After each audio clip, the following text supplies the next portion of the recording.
Bon, nous allons continuer avec les scorpions. Signe solaire, lunaire, ascendant. Les scorpions que vous réserve le mois de juin.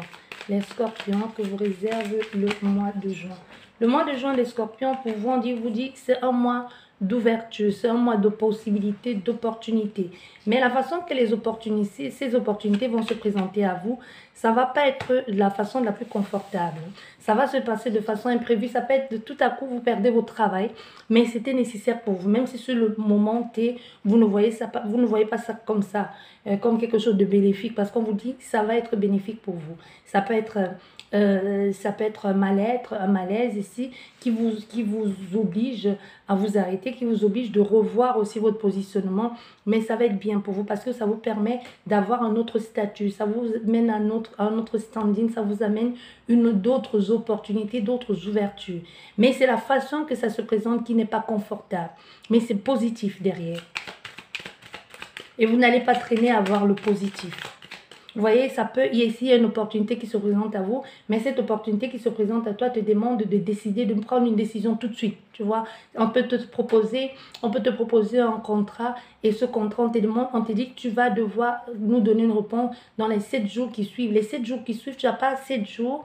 7 jours n'est pas assez pour convaincre ton partenaire, ta partenaire ou pour convaincre tes enfants. Donc, soit tu prends les décisions, tu vas prendre des décisions, ça va être un peu considéré comme égoïste parce que tu vas d'abord devoir te baser sur toi-même. Qu'est-ce qui est bien pour toi? Qu'est-ce qui te correspond? Qu'est-ce qui te convient? Ça peut être ça aussi et les autres ne comprennent pas.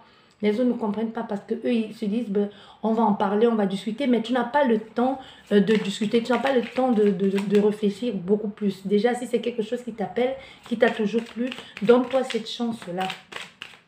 Et ça peut être cette opportunité qui se présente à toi et tu acceptes ça et à côté, tu perds ton mari, ta femme, non, une séparation, ou tout simplement, maintenant que l'occasion se présente pour toi de réaliser ton rêve, tu te rends compte que ton père, ta mère ne va pas bien, que tu vas devoir t'occuper d'eux, il va falloir que tu fasses un choix. Tu vas te retrouver dans une situation comme ça, hein, pas confortable du tout, où tu vas devoir prendre une décision alors que enfin tu as la possibilité, l'occasion de réaliser tes rêves. Tu vois, je te parlais de famille, hein, de réaliser tes rêves. Il y a une situation qui va venir te bloquer ici. Donc, il va falloir que tu sois...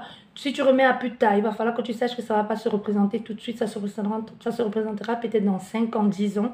Soit tu saisis toute l'occasion et tu passes à autre chose. Mais toute l'occasion pour passer à autre chose, il va falloir que tu saches que tu vas devoir investir aussi financièrement là-dedans. Et ça ne va pas être les plus confortables. Ça peut être la route tout le temps, sous la route tout le temps, les va-et-vient, de ta maison à l'hôpital, de l'hôpital à la maison. Ce n'est pas toujours évident. Donc, regarde bien si ça te convient et vas-y et fonce.